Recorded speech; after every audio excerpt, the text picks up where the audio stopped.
Hello, hello, and welcome to the basement. David Bradley here. I had a thought, but I don't think I have all the adapters necessary to make this thought come true. I did find another Commodore monitor, but then, in the midst of that, I had a thought. And that thought was that maybe I could use some external speakers. Maybe. But then I realized, for our computer, but then I realized I'm having trouble with an adapter because it has a different size little plug thing. So that may not work at all. It may not. Oh, there's an adapter for everything. Okay. Let's see here. I did find. No, I can't get that. Okay, I don't know that this 1084 would be any better. I don't know. So, hang on a second. We'll give it a try. Oh, yeah. I'm going upstairs to get a power cord.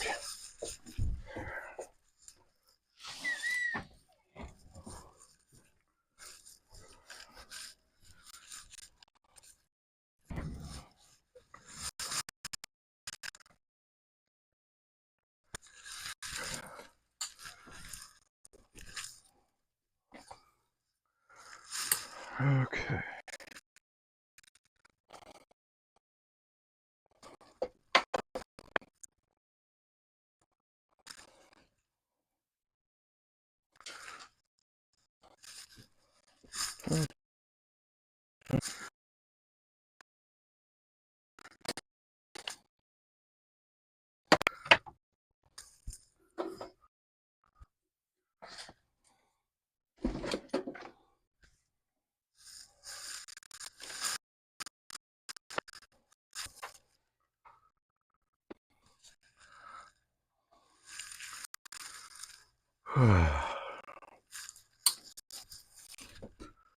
Alright, I'm looking for any adapters here. That might be handy.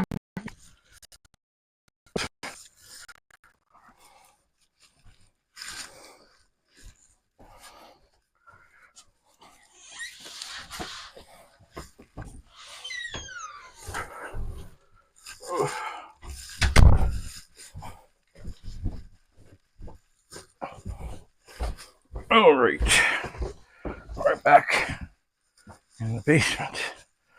Okay, now, hang on.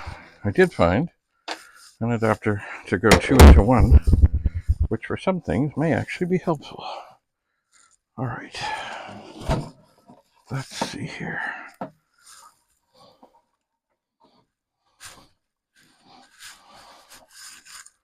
take this 1084.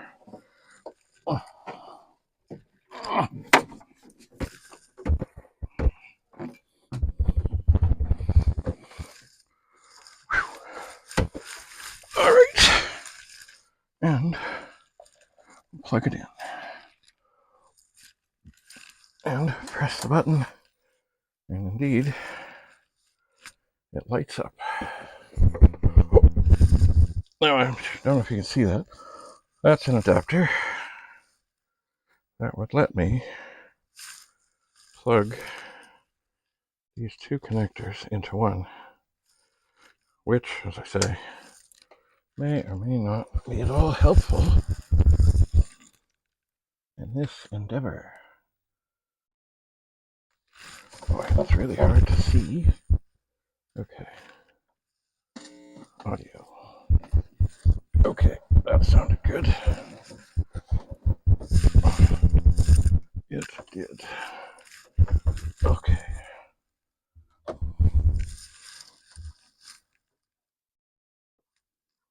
Okay, so I think the volume is all the way up. I don't know. I'm going to move these little speakers, I have a feeling that these little speakers that I found will, at some point, be very helpful in this endeavor. But not yet. Because they have the wrong adapter thing. Or the wrong plug thing. Oh, wires. How can wires get so tangled in no time at all? Alright, speaker. Sit up there. Join the pile. There is the sacred power supply. Can't do anything without that. What's this? That wire? Nope, it's not stuck. Okay. Alright. Gonna lift this up. We're gonna move it over. We're gonna move it in. We're gonna tell it to go down.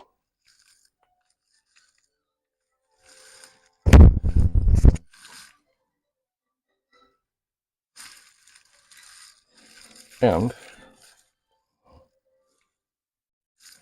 it seems just about the same. That's too bad. Now, let's see here. I'm going to try something else.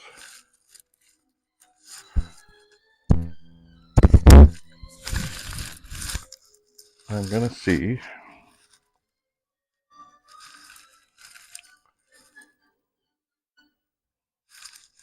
I don't think it's going to make any difference. Alright, I'm going to yank this out of here. I'm going to put it in here. Oh, that might even be louder.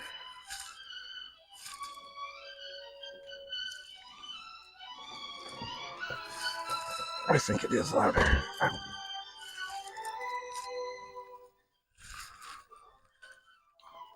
Alright, now, I don't think, as I say, this will make any difference at all.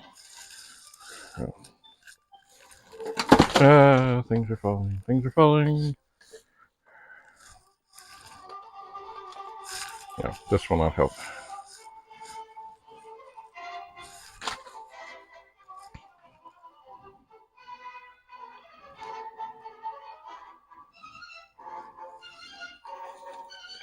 At least I don't think so.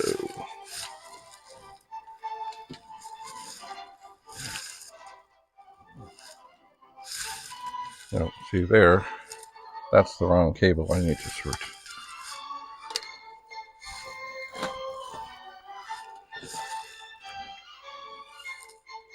Alright, so I guess this monitor can go off. This power cord can come out. And this, oh man, that's heavy. Does not need to be there. Oh. It does not need to be there. Oh. Not at this moment. Alright. So we've had limited success. We have. But what I really want to do is lift that up, turn that off.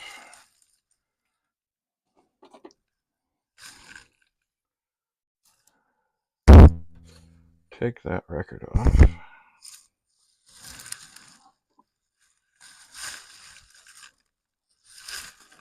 Put it back in its sleeve. With great care and reverence. Now, I want to get this one out. This is Stanley Holloway and his famous adventures.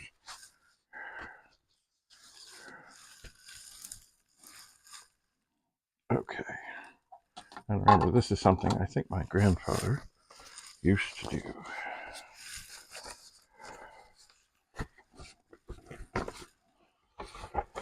Okay. So there is what this is. Assuming it works. So we'll get this spinning. We'll get it set just so. We'll turn on the monitor. I know you can now hear the buzz, which is not helpful. And we'll put this down. Did I miss? I missed.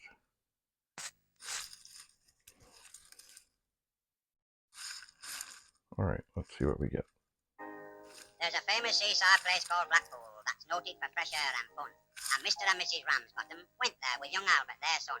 A grand little lad was young Albert, all dressed in his best, quite a swell, with a stick with an Okay, something does not sound right here. Could this really be a 45? No. Do I have it on the right speed? Let's try that again. All right.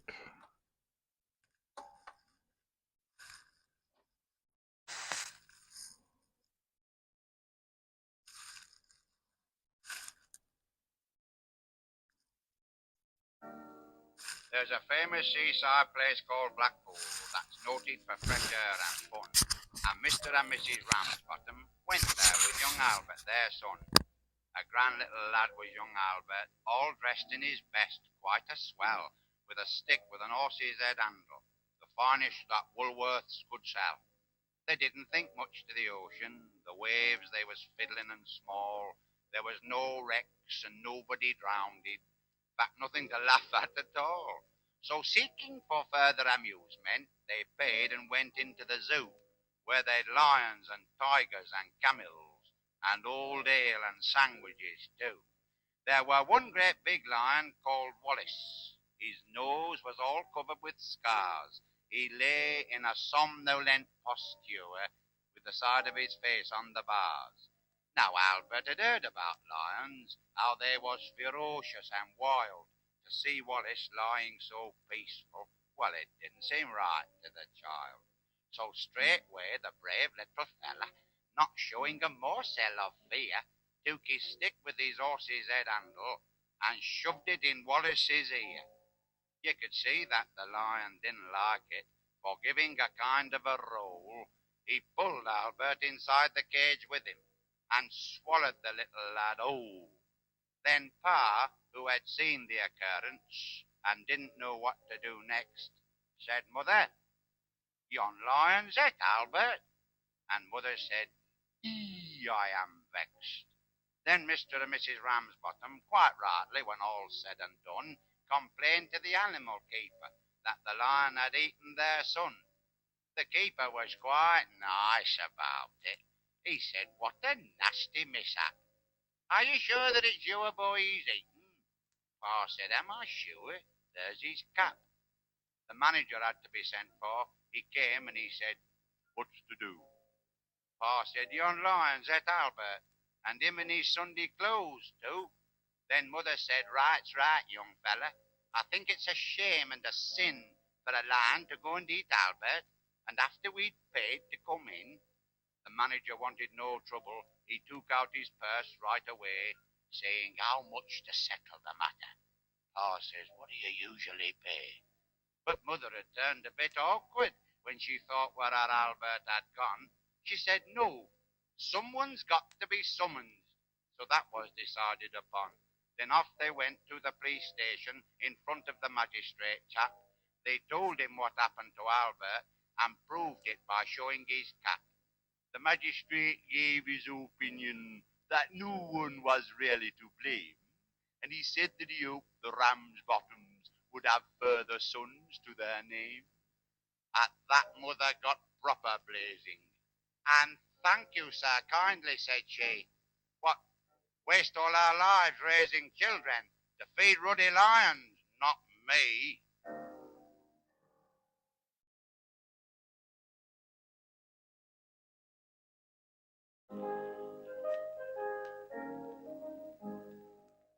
You've heard how young Albert Ramsbottom in the zoo up at Blackpool one year, with a stick with an horse's head handle, gave a lion a poke in the ear.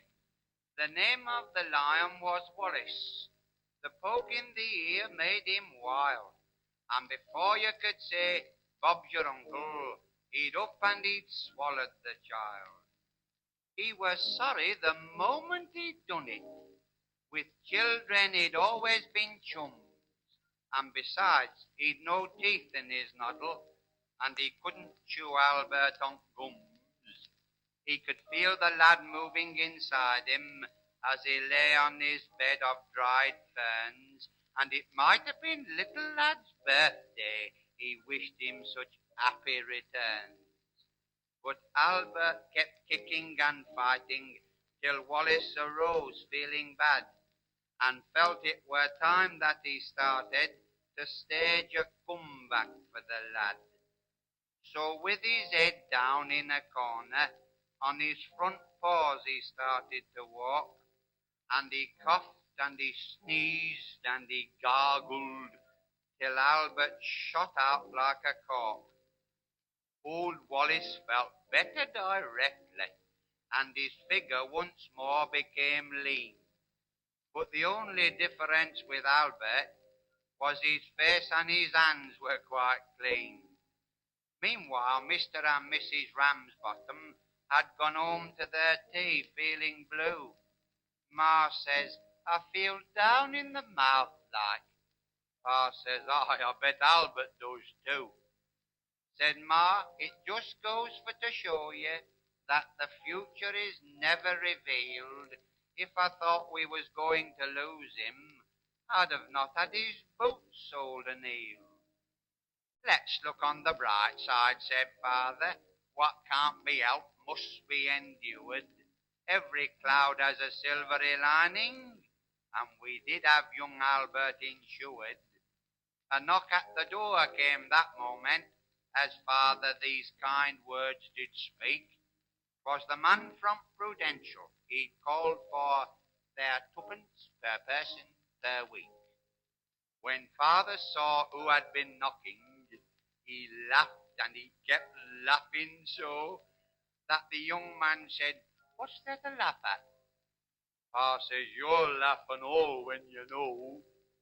Excuse him for laughing, said Mother, but really things happen so strange. Our Albert's been ate by a lion. You've got to pay us for a change, said the young fella from the Prudential.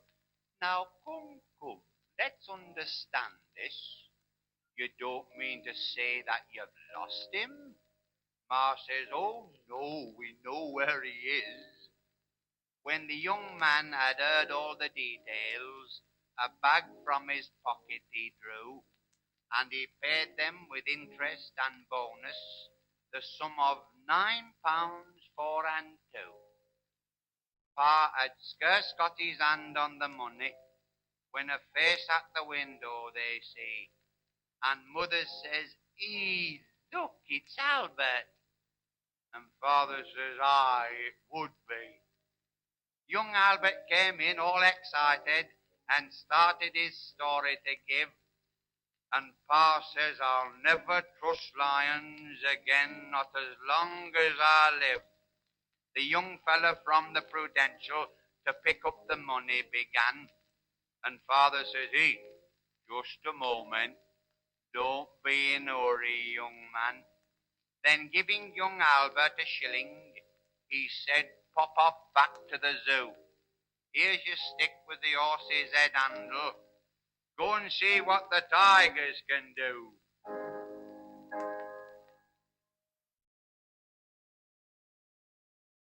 And yes, I remember my grandfather doing this.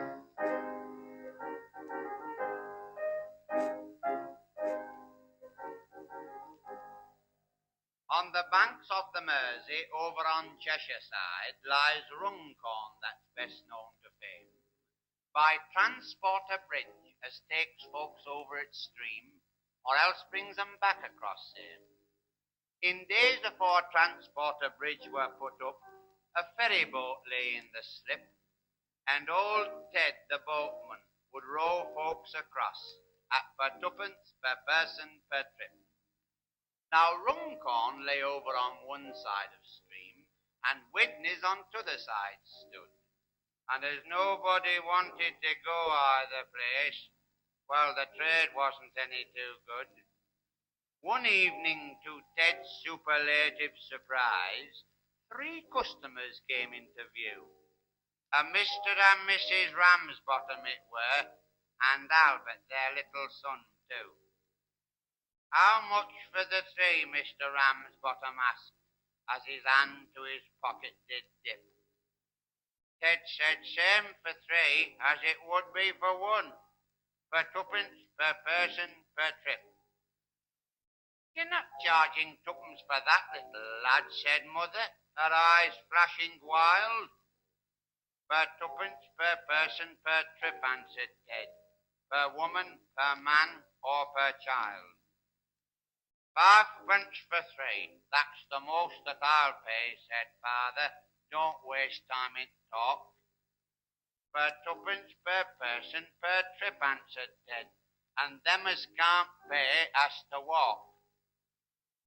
We can walk and all, said Father. Come, Mother, it's none so deep, weather's quite mild.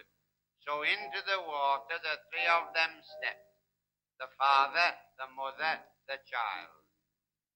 The further they paddled, the deeper it got, but they wouldn't give in once begun. In the spirit that's made Lancashire what she is, they'd sooner be drowned than done. Very soon the old people were up to their necks, and the little lad clean out of sight. Said Father, where's Albert? And Mother replied, I've got hold of his hand, he's all right. Well, just at that moment, Pa got an idea, and floundering back to old Ted, he said, we've walked halfway, come take us the rest for half price. That's a penny a head. But Ted wasn't standing for none of that there, and making an obstinate lip. For 2pence per person per trip, Ted replied. Per trip, or per part of per trip.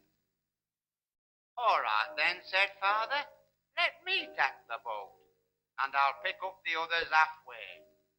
I'll row them across, and I'll bring the boat back, and 3pence in bargain I'll pay.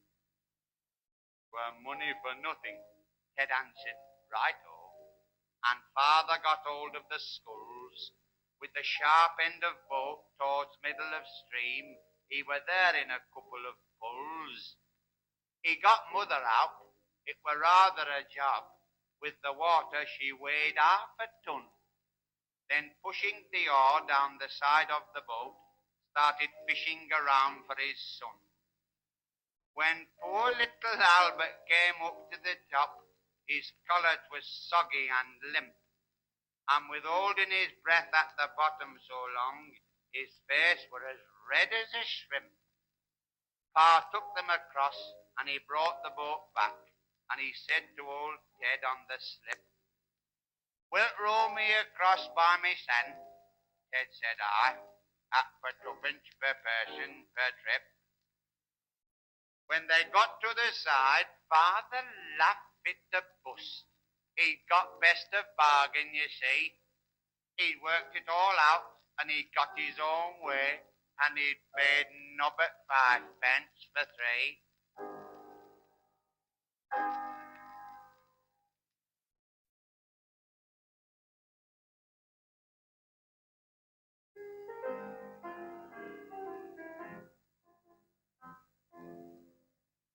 On young Albert Ramsbottom's birthday, his parents asked what he'd like most.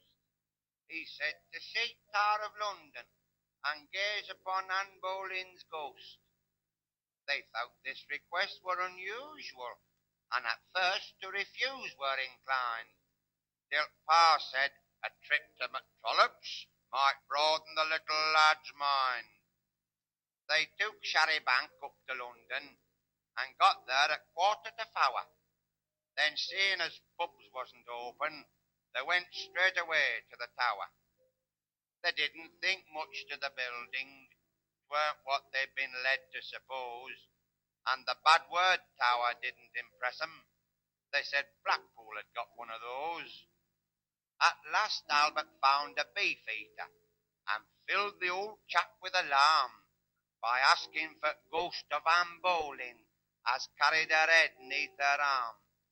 Said Beefeater, you ought to come Fridays if it's ghost of Anne Boleyn you seek. Her union now limits her output, and she only gets one walk a week.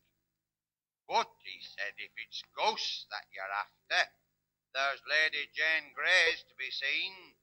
She runs around chased by the headsman at midnight on Thole Tower Green. They waited on Green till near midnight, then thinking they'd time for a sup, they took out what food they brought with them and waited for ghosts to turn up. On first stroke of 12, up jumped Albert, his mouth full of cold dripping toast. With his stick with the horse's head handle, he pointed and said, here's the ghost. They felt their skins going all ghosty as Lady Jane's spectre drew near, and Albert first swallowed his tonsils when the headsman and all did appear. The headsman chased Jane round the grass patch. They saw his axe flash in the moon, and seeing his poor lass were headless, they wondered what next he would prune. He suddenly caught sight of Albert as midnight was on its last chime. As he lifted his axe, father murmured, we'll get the insurance this time. At that mother rose, taking umbrage. She said, put that cleaver away. You're not cutting our Albert's head off. Yon collar were clean on today. The brave little lad stood undaunted till the ghosts were within half a pace. Then, taking the toast he were eating, slapped it, dripping side down, in ghost's face. 'Twere a proper setback for the headsman. He let out one howl of despair. Then, taking his lady friend with him, he disappeared, just like that there. When Pa saw the way as they vanished, he trembled with fear and looked blue, till Ma went and patted his shoulder and said, "'S'all right, lad, we saw it too." Some say 'twere the dripping has done it. From a roast leg of mutton it came, and as Steadsman had been a beef-eater, they reckoned he vanished from shame. And around Tower Green from that moment, they've ne'er seen the sign of a ghost. But when beef-eaters go on night duty, they take slices of cold dripping toast.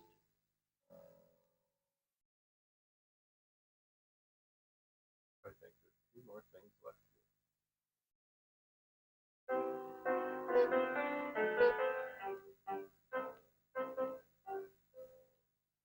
On Jubilee Day, the Ramsbottoms asked all their relations to tea, including young Albert's grandmother. An awkward old party were she. She'd seen Queen Victoria's Jubilee and her wedding to Albert the Good, but got quite upset when young Albert asked her how she'd got on in the flood. She cast quite a damper on party, but cheered up a bit after tea and gave Albert a real golden sovereign she'd saved up since last Jubilee. It had picture of Queen on the one side and a dragon fight on the reverse, and tasted of camphor and cobwebs through beaks so long in her purse.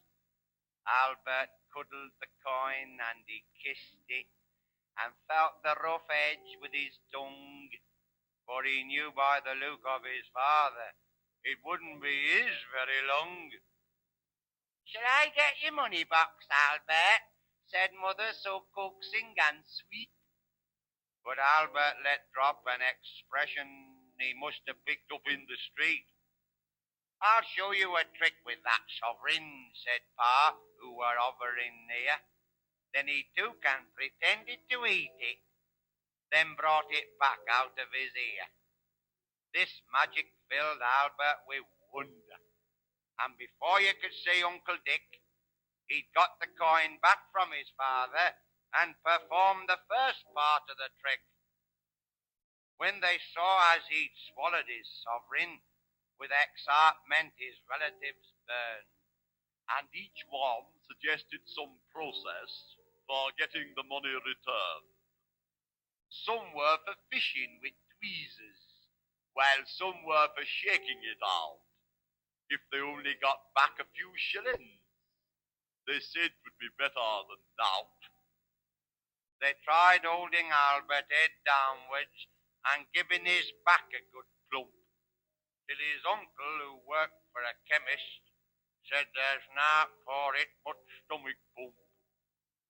They hadn't a stomach pump handy, but Pa did the best that he could with a bicycle pump as he'd borrowed, but that weren't half the good. At last they took him to a doctor, who looked down his throat through a glass and said this'll mean operation. I fear that he'll have to have gas. How much is this here going to cost us? Said Father, beginning to squirm. Said the doctor, it comes out expensive. The best gas is 8p a therm. There's my time, 4 shillings an hour. You can't do these things in 2 ticks. By rights, I should charge you a guinea, but I'll do it for 18 and 6. What, 18 and 6 to get sovereign? Said Father, that doesn't sound sense. I tell you what, you best keep Albert and give me the odd 18p. The doctor concurred this arrangement, but to this day he stands in some doubt as to whether he's in 18 shillings or whether he's 18p out.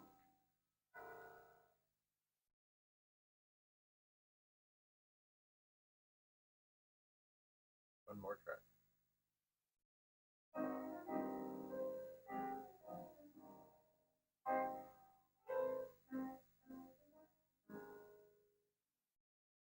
In the Tower of London lodges life, the ghost of Anne Boleyn walks, they declare. For Anne Boleyn was once King Henry's wife, until he made the headsman bob her hair. Ah, yes, he did her wrong long years ago, and she comes up at night to tell him so.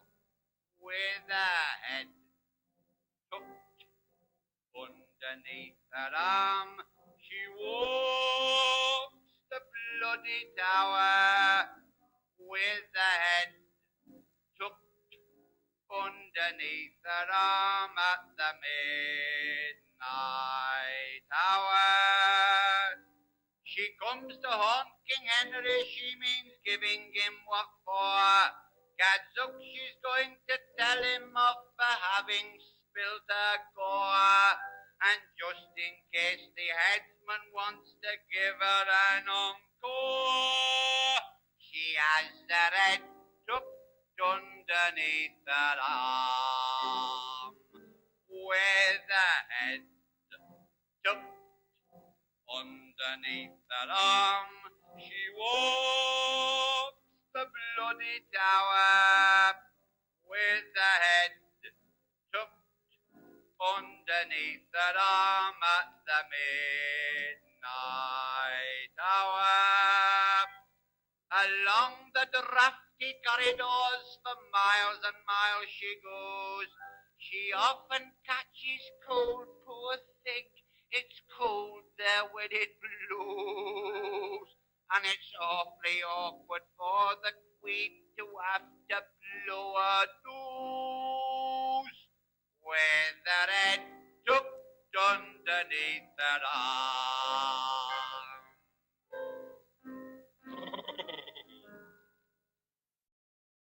Sometimes gay King Henry gives a spread, for all his gals and pals a ghostly crew. The headsman carves the joint and cuts the bread. Then in comes Anne Boleyn to queer the do. She holds her head up with a wild war whoop, And Henry cries, don't drop it in the soup. With a head tucked underneath her arm, she walks the bloody tower.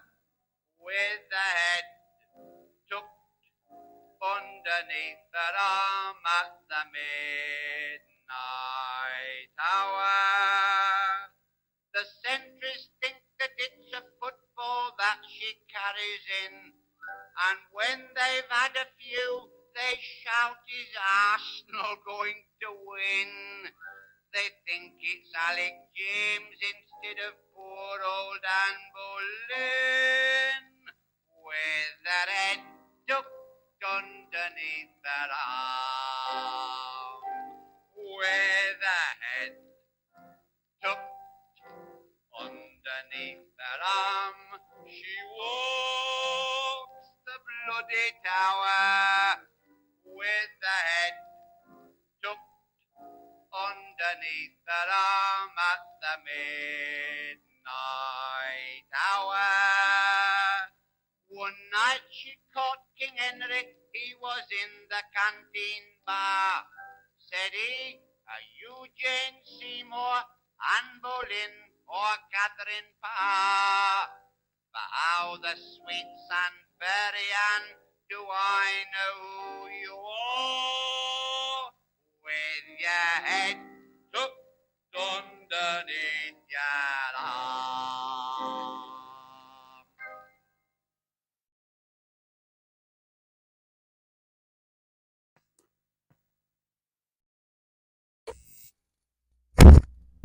And so ends the first side of Stanley Holloway with his famous adventures with Old Sam and the Ramsbottoms. As I say, I did hear my grandfather recite certainly Albert and the Lion, both parts, and it might be on tape somewhere. I just don't know. Anyway, let's see. I have things to do, places to go, people to see. So that will be that for now. Anyway, have a lovely, lovely day, and I'll continue to explore and experiment. Bye for now.